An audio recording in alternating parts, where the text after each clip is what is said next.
Assalamualaikum warahmatullahi wabarakatuh. Semoga kita diberi kesehatan selalu dan diberikan kelapangan rezeki oleh Allah Subhanahu wa Ta'ala. Masih ingat dengan Gus Nuril? Sosok Gus Nuril yaitu Panglima Banser. Beliau menyemprot dan sedikit menampar Rois Am PBNU dengan sikap-sikapnya yang terlalu membela habaib. Kita lihat video beliau berikut ini. Gak apa-apa, sama sini gak apa-apa, masuk YouTube gak apa-apa, cedek aja. Agak dekat lagi gak apa-apa. Pasang. Allah mengeluarkan firman sucinya. Assalamualaikum warahmatullahi wabarakatuh. Waalaikumsalam. Alhamdulillah, wassalatu wassalamu ala rasulillah. Allah itu sudah mengeluarkan firman suci yang sangat fundamental untuk menjadi pembeda, dan nanti kalau terjadi kerancuan dan kecampur aduan antara yang hak dengan yang batin, Allah mengatakan yarfa'illahu ladina amanu minkum waladina jadi ayatnya bukan utun nasab, tapi utul ilma darajat. Oleh sebab itu Rasulullah ketika ditanya oleh para sahabat, ya Rasulullah, ajarkan aku tentang ilmu nasab. Gusti Kanjeng Rasul itu cuman melengos. Untuk apa? Itu tidak berguna. Karena apa? Karena mengagul-agulkan nasab dan keturunan itu adalah perilaku jahiliyah, kafir.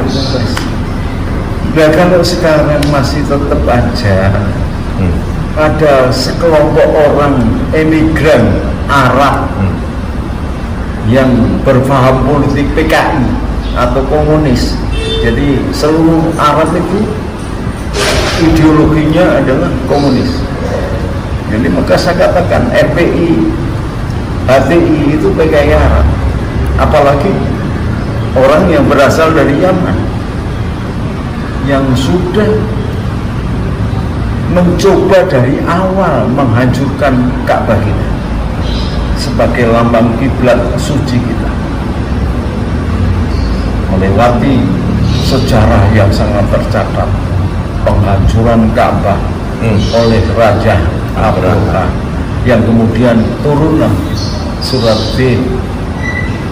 Yang kedua, bangsa Yaman, PKI Arab ini embrio komunis dan ternyata adalah keturunan Yahudi KW2, adalah orang yang membuat Ka'bah palsu. Artinya apa? Bahwa Ka'bah aja dipalsukan, apalagi keturunannya, apalagi kita, apalagi sejarah. Dia akan memalsukan segalanya. Sampai kemudian Dono Kasino, kalau kita masih ingat, menunjukkan barang dengan harga yang murah, dijamin tidak luntur. Orang beli, setelah beli protes, loh kok luntur? Kalau bahasa Arab itu luntur tidak dijamin, bukan dijamin. Nah, ini kan kacau kalau kita kemudian menjadikan orang bohong, orang yang munafik, tukang tipu, sering mendolimi dan meninggikan nasab, menjadi bagian dari syiar keagamaan kita. Kita membiarkan, kita berhusnudzon setelah terbukti bahwa itu tidak benar. Maka orang yang berhusnudzon terhadap nasab kafir dengan alasan nanti begini begitu ini, itu kafir. Bahaya ini. karena berarti dia tidak menghormati leluhurnya sendiri. leluhur kita itu Wali Songo. Dari mulai Syekh Jamal Al-Kubro, Syekh Samarqandi punya adik saya Menjago, Syekh Samarqandi punya anak namanya Syekh Maulana Iska, Syekh Ali Murtado, kemudian Sunan Ampel, Raden Rahmat mempunyai anak Sunan Bonang, Sunan Derajat. Kemudian Maulana Iska punya anak Sunan Giri, Joko Samudro, Raden Paku, sampai kepada Sunan Gesang. Kemudian kakaknya yang dinikah oleh Brawijaya melahirkan Raden Patah, menjadi raja pertama pada abad ke-14. Dia bergelar Pangeran Jimbun, nama aslinya Tan Ingbat, anak-anaknya Tan Alok, Jara Petak, dan bibinya namanya Tan Aling yang kemudian melahirkan Syekh Abdul Qadir min Sin, Syekh Abdul Qadir dari Cina. Kalau ini kita tidak hargai, lalu kemudian lebih menghargai nasab-nasab bodong yang tidak, atau malah iman itu mengatakan mustahil, bukan hanya sekedar mutek, mustahil menyambung ke Rasulullah. Itu namanya orang-orang yang keras kepala, goblok, dan tidak mengerti, setelah tidak mau meneliti. Kalau mau meneliti masih untung, kalau tidak bisa meneliti karena tidak ngerti sistematikanya, adopsi dong ahli-ahli, ulama-ulama muda yang sudah kangelan meneliti kebenaran nasab itu.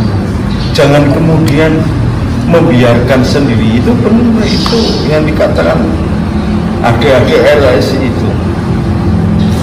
Soal KB, Kisah Mahfud aja memelopori Fasul Masail, akhirnya beliau menjadi Rois Am BPN. Soal bank diadakan Fasul Masail, Forecast SDSB, forecast, macam-macam persoalan. Ini menunjukkan kepedulian PBNU sesuai dengan namanya Nahdlatul Ulama, kebangkitan ulama.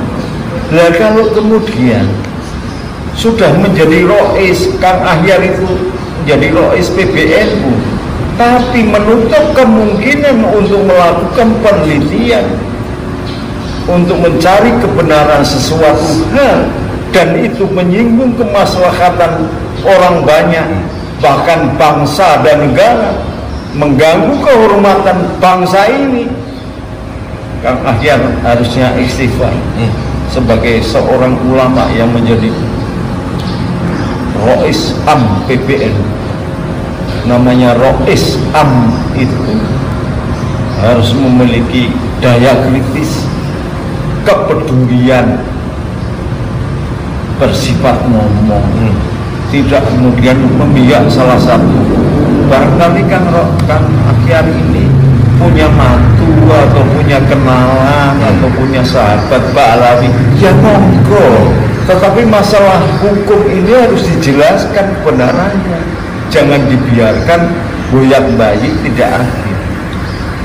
Berbahaya ketika Kang Ahyar nanti meninggal, siapa yang bertanggung jawab kalau kemudian terjadi perpecahan beberapa pihak karena masing-masing mengikuti hujah yang diyakininya.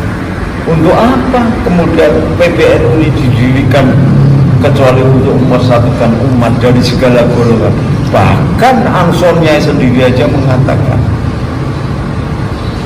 akan melindungi segenap tanah tumpah darah rakyat Indonesia, tidak membedakan golongan, agama, ras, suku, dan sebagainya. Tapi akhir-akhir ini Banser-banser ini sudah mulai kehilangan kiblat. Masuk angin. Sama saudaranya sendiri berantem. Giliran sama FPI sama HTI nggak berani. Gimana ini? Nggak seperti saya ketika mimpin Banser itu, lawannya lebih berat. Tetapi musyawarah, tradisi NU itu musyawarah. Jangan sampai kemudian kita dipecah belah oleh orang yang nggak jelas gini, gara-gara pemimpinnya di tingkat pusat nggak jelas pula mengambil keputusan, tidak berani tegas, nggak bisa, keputusan abu-abu nggak bisa, A atau B, putih atau hitam. Sebagai catatan boleh, karena memilih A kemudian catatannya begini, ada batas-batas, tapi jangan kayak begini. Kemunduran sekali kepengurusan PBNU ini, sama sekali saya belum melihat kiprahnya. Lain dengan pengurusan Kang Said, Kang Hasyim Muzadi, apalagi Gus Dur, apalagi kalau dibandingkan dengan Idham Khalid, Kiai Sepuh yang luar biasa itu. Marilah, udahlah yang sudah-sudah.